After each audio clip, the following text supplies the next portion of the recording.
Hello guys, it's Jenny Jen the Plant Friend coming to you with another planty video. This week's video is going to be plant care. I know, gotta get it done. Anyway, if this is your first time clicking on my video, welcome to my channel. I am Jenny Jen the Plant Friend, always friendly to the plant. If you are returning subscribers, I love you. My heart. And thank you so much for making it to the end, for always commenting on these videos. It really encourages me, and I want to say thank you to you guys.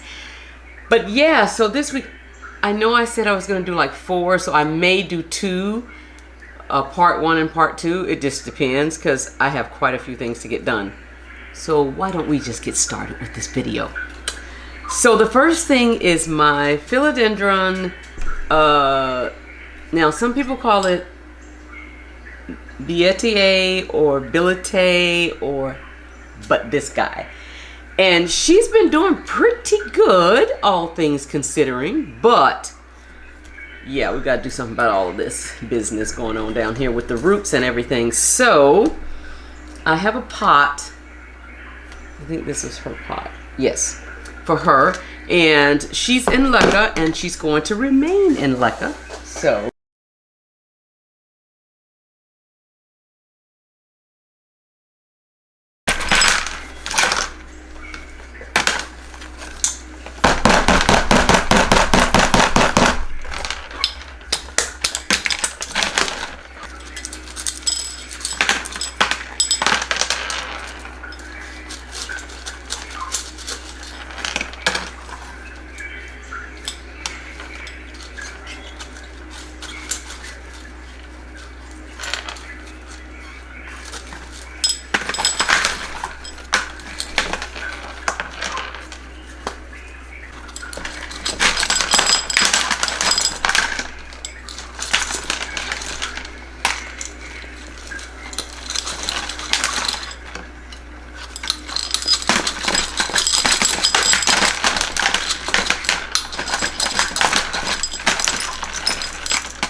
okay, well, we got that out, and good thing we did, because there's some root rot going on here, so we got to get that under control. So let me just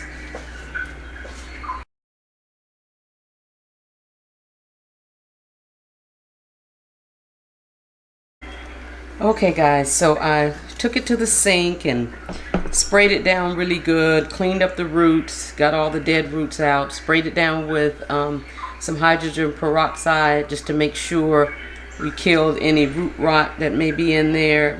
Okay, so we're going to go ahead and pot this guy up. She's been in Leca, so there's not a lot of chance for her acclimating, but you know, plants do go through a little shock sometimes. Okay, so we've got our moss pole ready. I went and moistened it, and we're going to go ahead and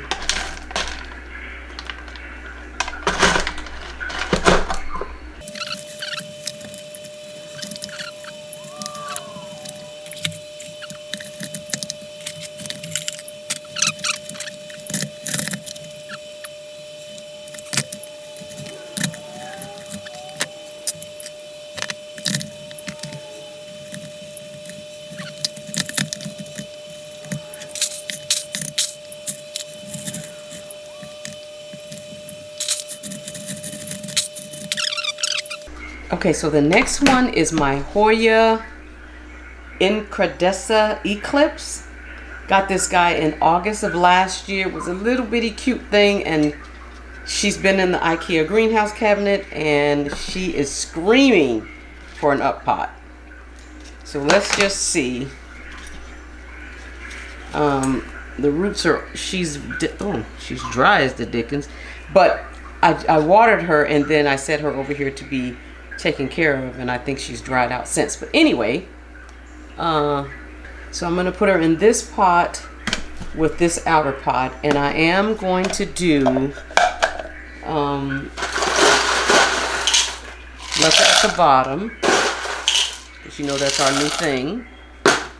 And then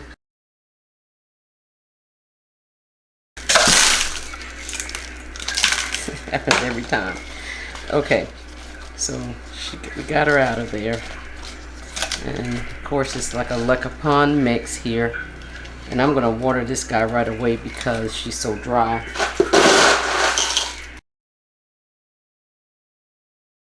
So I have her on this trellis, but since I've just up potted her, this trellis is not.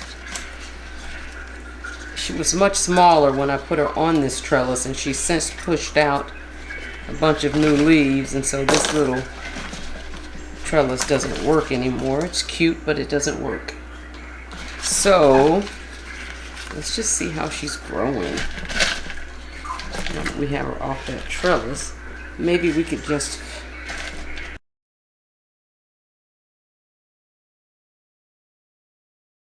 so I have this trellis here, and there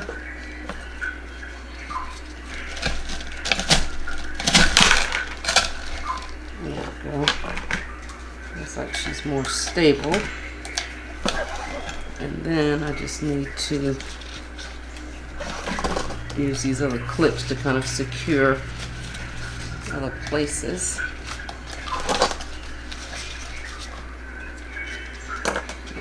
This one. Oh yeah, I'm liking that a lot better. I'm not liking the outer pot so much because she's flopping around in there, but in her regular pot, there she is, and that is beautiful. Wow, I really like that. Okay, so the next plant is my Ripalis, and this guy has been needing something for a while. I should just be ashamed. She's in this little pot, and she's not really growing. And I feel like she's root bound and things like that. So we're gonna move her up today.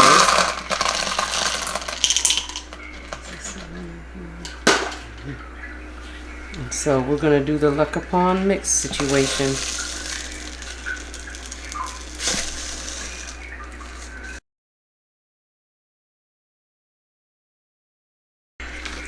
All right, I can tell you I like her even better. So she went from this size to this size. So I think that's really good. Okay, sit her there. And then the next one is my Hoya Compactor. I recently featured this guy on my channel, talking about how proud I was of this plant. So she's in, looks like about a 4-inch, and I'm moving her up to 6. But you can see the roots and everything. She did bloom for me. This is the one that I grew from a very small pup to now. I was so proud because it was my first Hoya Compactor rope plant, and it was so slow, but then my goodness, she's been in Leca for a long time, so that wasn't it. It's just that I don't know.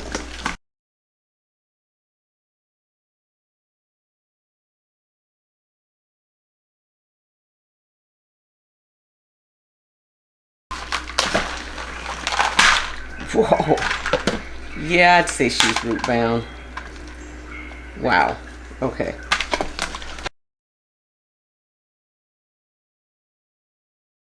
I'm trying. Let's see. So I got this guy in I transferred her. So I got her about June of 2020. That's how long. And it was not all of this. It was like maybe 2 areas, and all of this rest has grown in my care. So yeah, she's one that I'm very proud of. But I'm not thinking this pot is going to work now because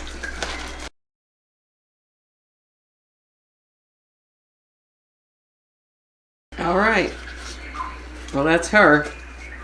And what I ended up doing is, let's just move all that over. I ended up putting her in this orchid pot, like so, and then putting her in this cover pot. So we'll leave her here for a little bit. That's her. Okay, so the next plant that I need to up pot is my Hoya Sweetheart Carry-Eye. And this guy, so we're gonna put her in this pot. Yes.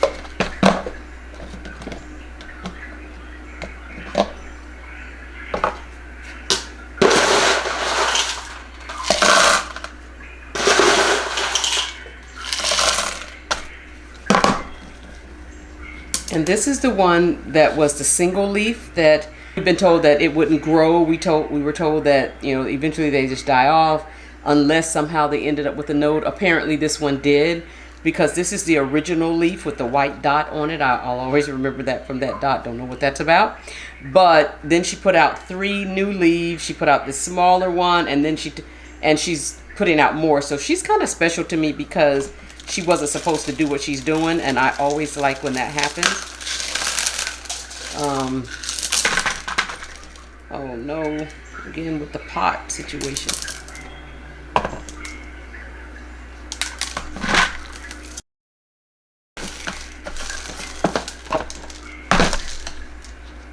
We are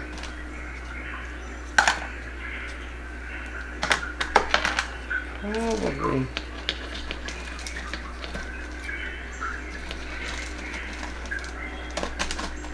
I don't think that's gonna work, but anyway, let's just backfill her. So we are going to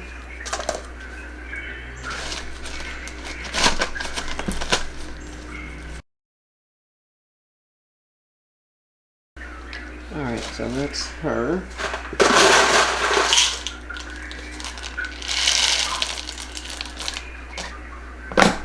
Cool. I like that. One of my subscribers asked me about my process of air layering, and I just so happened to have a plant this week that I could air layer. So Planet Fitness, here's to you, girl.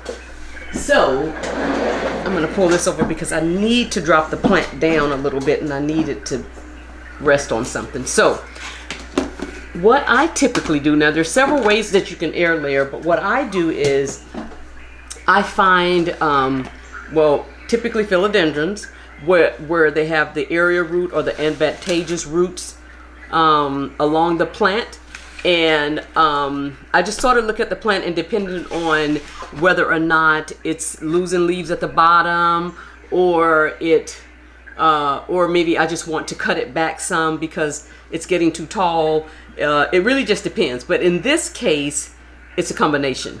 This plant is growing very tall and very leggy, still has most of the leaves on the bottom. Some of them are yellowing, I'm not sure, but the roots are in the water reservoir. That could be it. But we're dealing with air layering today. So what I typically do, I have my moistening sphagnum moss, and sometimes I use a bag, but more times than not, I just use my regular cling wrap. Dollar store cream. Actually, this one came from Publix, I think. Anyway, clean plastic wrap. And again, I find the roots. So I had decided that if and when I cut this plant back, I want to leave the base intact. So it's going to have about 4 leaves on the bottom. And so I'm going to air layer it. Hopefully I can scan in where you can see what I'm doing here. You'll miss me, but you can see what I'm doing. So what I want to do is here, it has some roots here, and if I cut it here, this would have 2 leaves on it. And by the way, this is my Philodendron tortum. But at the top, she just pushed out this nice big leaf here. Let me bring her down where you can see. And so I definitely want to air layer this guy because she's getting pretty tall. And so what I do is I just take my cling wrap, plastic wrap, my moistened moss, and not a whole lot, you know, at first. It just really depends on how big the plant is, where I'm putting it. And so this area here, there's a node and the roots. So here there's a node and some roots. So I'm going to take my moistened sphagnum moss and on my cling wrap, plastic wrap, or you can use a baggie and cut out. I've seen people do that. And I am going to make sure that the node and the root, the advantageous root or the area roots or whichever you want to call it, but they're the ones that are going to produce roots for me. And so what I'm doing here is I'm literally wrapping it all the way around and sort of sealing it at the bottom, like so. And I leave just enough hole at the top to be able to, and then I take my plant Velcro, or I'll take a what do you call that thing? A little I can show you since I can't tell. This, I'll either take this, it depends on where it is, and I'll clip it around the plastic, or I'll just take it like I did here and just take the plant Velcro and secure the plastic next to a pole. And typically you're going to have to use a pole, a moss pole or something to secure it, because when you put the moss on the pole, it becomes a little heavy on the plant. If you put it on the plant, it becomes a little heavy, so you're going to need to secure it somehow. And so I always use again the plant Velcro or something. So the second place, there's a node and a growth point here. So I am going to the same thing. I'm just threading my plastic wrap through, since this one's already secured to the moss pole. Just sort of make like a little baggie, or again you can take a plastic bag if you have one and cut a hole in that. And some people find that a little bit easier to deal with, but it just really depends on your preference. The whole point is to get it wrapped around the roots. So I did both today for you. I did one where I clipped it with the plant Velcro, and the other one where I secured it with the plant clip. And so either way, at least once a week, you really have to see how fast the moss is drying out, but once a week or so I will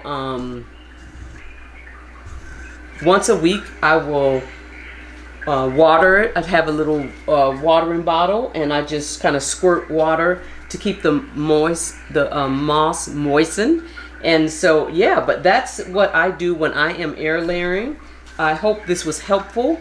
If you have additional questions, please leave them in the comments. But so when I get ready to, once the roots came in, so you guys saw there were no roots. It looked exactly like let's see, like this area. I don't know if you can see it, where there are roots, but they have not come out. In other words, when you put the moss there, it'll cause the roots to activate and push out. So when I get ready to cut it, I'm going to film this again and show you guys what happened with this plant. Okay? Alrighty.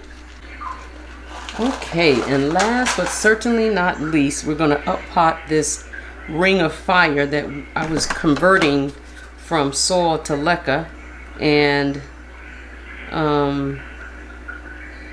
I've just had it growing in water, trying to make sure I'd gotten all of the soil off, because this was a tough one.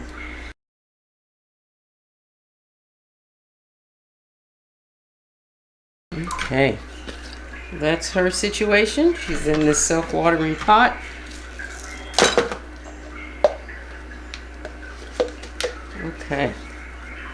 Okay guys, well that concludes this plant care video for today. Thank you so much for making it to the end. Please don't forget to like, subscribe, and comment below, and I will see you in the next one. Thanks, bye-bye.